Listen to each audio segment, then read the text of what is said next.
Bismillahirrahmanirrahim. Kita sambung bacaan Tafsir Ibnu Katsir, terjemahan singkat ayat Al-Fatihah, surah Al-Fatihah ayat nombor 5. Iyyaka na'budu wa iyyaka nasta'in. Hanya kepadamu Allah kami mengabdi menyembah, dan hanya kepadamu pula kami meminta pertolongan. Ibadat bererti menurut dengan perasaan rendah diri, mengabdi merasa abdi, hamba yang patuh dengan tunduk. Ibadah menurut istilah agama menghimpun rasa kecintaan dan merendah serta takut. Dalam kalimah ini sengaja didahulukan mafhumnya, iaitu iyyaka, dan diulangi untuk mendapatkan perhatian dan mengurung, yang bererti kami tiada menyembah kecuali engkau, tidak berserah diri kecuali kepadamu. Sebenarnya kesimpulan mengenai pengertian beragama ini hanya dalam dua kalimah ini, sehingga ulama-ulama dahulu mengatakan rahsia Al-Quran ada di dalam Fatihah dan rahsia Fatihah ada dalam kalimah ini. Sebab yang pertama berarti bebas dari syirik, dan yang kedua merasa bebas dari daya kekuatan dan menyerah bulat kepada Allah Ta'ala. Sebagaimana firman Allah dalam surah Hud ayat 123 yang berbunyi, sembahlah dia dan serahkan dirimu kepadanya dan Tuhanmu, dan sesekali-kali tidak lupa terhadap apa yang kamu amalkan. Dan ayat surah Al-Muzammil ayat 9, Tuhan yang menguasai mencipta timur dan barat, tiada Tuhan kecuali dia, maka jadikanlah dia sebagai wakilmu yang menjaminmu dan tempat tujuanmu dalam segala hajat keperluanmu. Ad-Dahak dari Ibnu Abbas berkata, Iyyaka na'budu, kepadamu kami menyembah, mengesakan dan takut dan berharap, wahai Tuhanku tidak ada lainmu, dan iyyaka nasta'in, kami minta tolong kepadamu untuk menjalankan taat dan untuk mencapai semua hajat kepentinganku. Qatadah berkata, dalam iyyaka na'budu wa iyyaka nasta'in, Allah menyuruh supaya tulus ikhlas dalam melakukan ibadah kepada Allah dan supaya benar-benar mengharap bantuan pertolongan Allah dalam segala urusan. Kerana ibadah itu satu kedudukan yang luhur tinggi bagi seorang hamba Allah, menyebut Nabi Muhammad SAW pada ayat dalam surah Al-Isra dan Al-Kahfi. Surah Al-Isra, Maha suci Allah yang menjalankan hambanya di waktu malam. Kemudiannya surah Al-Kahfi, segala puji bagi Allah yang telah menurunkan kitab Al-Quran kepada hambanya. Maksudnya tadi, dan terjemahan tadi, Ad-Dahak dan dari Ibnu Abbas kata, iyyaka na'budu tu ialah mengesakan Allah, dan takut, berharap tiada Tuhan melainkan Allah, tempat meminta tolong. Kemudiannya Qatadah berkata, iyyaka na'budu wa iyyaka nasta'in, itu bermaksud Allah menyuruh supaya tulus ikhlas dalam melakukan ibadah, dan supaya benar-benar mengharap bantuan pertolongan Allah dalam segala urusan. Maknanya kita berserah kepada Allah. Satu ibadah, satu berserah, memohon pertolongan. Ihdinas siratal mustaqim ayat 6, pimpinlah kami ke jalan yang lurus. Sirat dapat dibaca dengan syad, sin dan zai dan tidak berubah arti. Siratal mustaqim, jalan yang lurus, yang jelas tidak berliku-liku. Siratal mustaqim ialah mengikut tuntunan Allah dan Rasulullah SAW, juga berarti kitab Allah, sebagaimana riwayat dari Ali radhiyallahu anhu yang mengatakan bahawa Rasulullah SAW bersabda, Asyiratul mustaqim kitabullah, juga berarti Islam sebagai agama yang tidak akan diterima lainnya. Hanya bermaksud Islam saja yang agama yang Allah terima. An-Nawas bin Sam'an radhiyallahu anhu mengatakan Rasulullah SAW bersabda, Allah mengadakan contoh perumpamaan satu jalan yang lurus, sedang di tangan kiri jalan ada dinding, pagar tembok, dan di pagar ada pintu-pintu terbuka, dan tiap pintu ada tabir yang menutup pintu. Dan di muka jalan ada suara berseru, "Hai manusia, masuklah ke jalan ini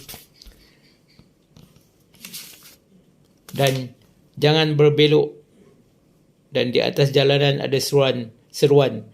Maka bila ada orang yang membuka pintu, dia peringatkan, "Celaka anda, jangan membuka. Sesungguhnya jika anda membuka, pasti akan masuk." Sirat itu ialah Islam. Dan pagar itu batas-batas hukum Allah. Dan pintu yang terbuka ialah yang diharamkan oleh Allah SWT. Sedang seruan di muka jalan itu ialah kitab Allah. Dan seruan di atas sirat ialah seruan nasihat dalam hati yang tiap-tiap orang Muslim. Ya, analoginya ada jalan, satu jalan yang lurus, kemudiannya ada pagar, dan tiap pagar tu ada pintu-pintu. Ya. So dia kata kalau situ, kalau sirat tu, jalan tu Islam, pagar tu batas hukum Allah, dan pintu yang terbuka itulah diharamkan oleh Allah. Kalau kita masuk pintu tu, kita akan terkeluar daripada jalan yang lurus. Dan seruan di atas sirat itu ialah seruan nasihat dalam hati tiap orang Muslim. Hadis riwayat Ahmad, At-Tirmizi dan Nasa'i. Tujuan ayat ini minta taufik hidayah semua tetap mengikuti apa yang diredai Allah. Sebab siapa yang mendapat taufik hidayah untuk apa yang diredai Allah, maka ia termasuk golongan mereka yang mendapat nikmat dari Allah, daripada Nabi, Siddiqin, Syuhada dan Solehin. Dan siapa yang mendapat taufik hidayah sedemikian, berarti ia benar-benar Islam, berpegang pada Allah, kitab Allah dan sunnatul Rasul, menjalankan semua perintah dan meninggalkan semua larangan syariat agama. Jika ditanya mengapakah seorang mukmin harus minta hidayat padahal ia bersalat, itu bererti hidayat. Jawabnya, seorang memerlukan hidayat itu pada setiap saat dan dalam segala hal keadaan, kepada Allah, untuk tetap terus terpimpin oleh hidayat Allah, oleh Tuhan itu. Kerana itulah Allah menunjukkan jalan kepadanya supaya meminta kepada Allah untuk mendapat hidayah taufik dan pimpinannya. Maka seorang yang bahagia hanyalah orang yang selalu mendapat taufik hidayah, sebagaimana firman Allah dalam ayat 136 surah An-Nisa. Hai orang beriman, percayalah kepada Allah dan Rasulnya. Dalam ayat ini, seorang mukmin disuruh beriman, dan yang maksudnya supaya terus tetap imannya dan melakukan semua perintah dan menjauhi larangan. Jangan berhenti di tengah jalan, yakni istiqamah hingga mati.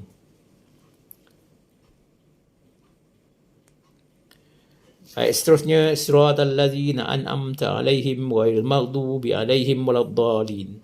Ayat 7. Jalan orang-orang yang telah diberi nikmat oleh Tuhan atas mereka, dan bukan jalan yang dimurkai Tuhan atas mereka, dan bukan jalan orang-orang yang sesat. Inilah maksud jalan yang lurus itu tadi, iaitu yang dahulu sudah ditempuh oleh orang-orang yang mendapat redha dan nikmat dari Allah, iaitu mereka yang telah tersebut dalam ayat 69 An-Nisa, yang bermaksud, dan siapa yang taat kepada Allah dan Rasulnya, maka mereka akan mendapat orang-orang yang telah diberi nikmat oleh Allah dari para Nabi, Siddiqin, Syuhada dan Solehin, dan merekalah sebaik-baik kawan. Dilanjutkan oleh Allah dengan ayat, Zalikal fadlu minallahi wa kafa billahi alima. Itulah karunia Allah dan cukup Allah yang maha mengetahui. Ibnu Abbas berkata, jalan orang-orang yang diberi nikmat oleh Tuhan kepada mereka sehingga dapat menjalankan taat ibadat serta istiqamah seperti malaikat, nabi-nabi, siddiqin, syuhada dan solehin. Bukan jalan orang-orang yang dimurkai atas mereka, iaitu mereka yang telah mengetahui kebenaran hak tapi tidak melaksanakannya seperti orang Yahudi.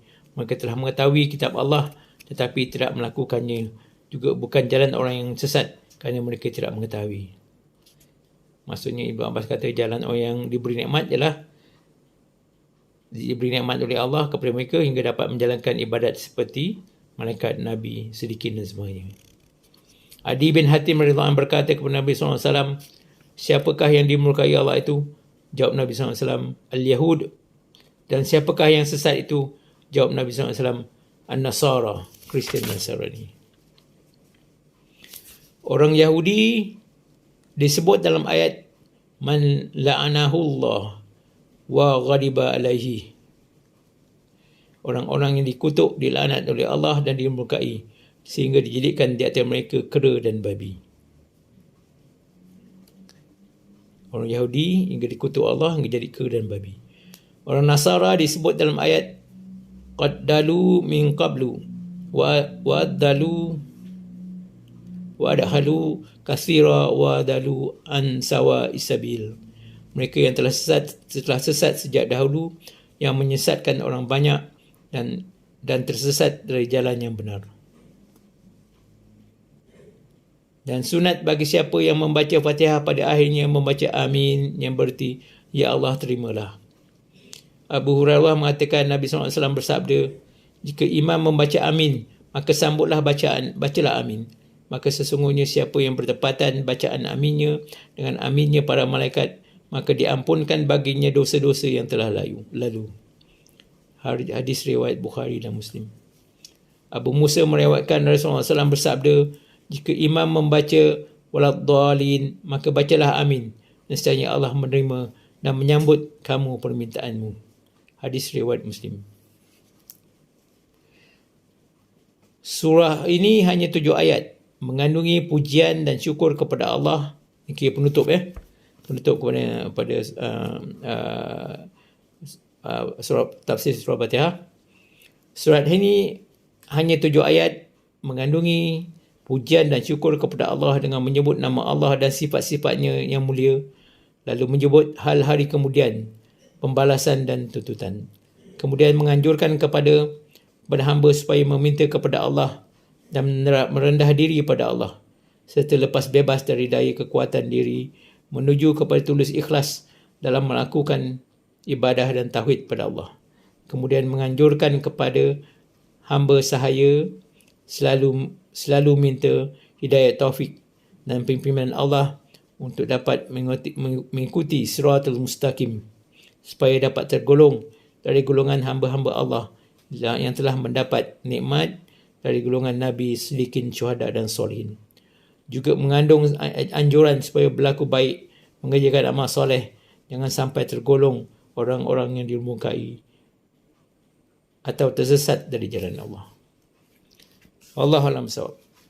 So itu bacaan tafsir Ibnu Katsir ringkas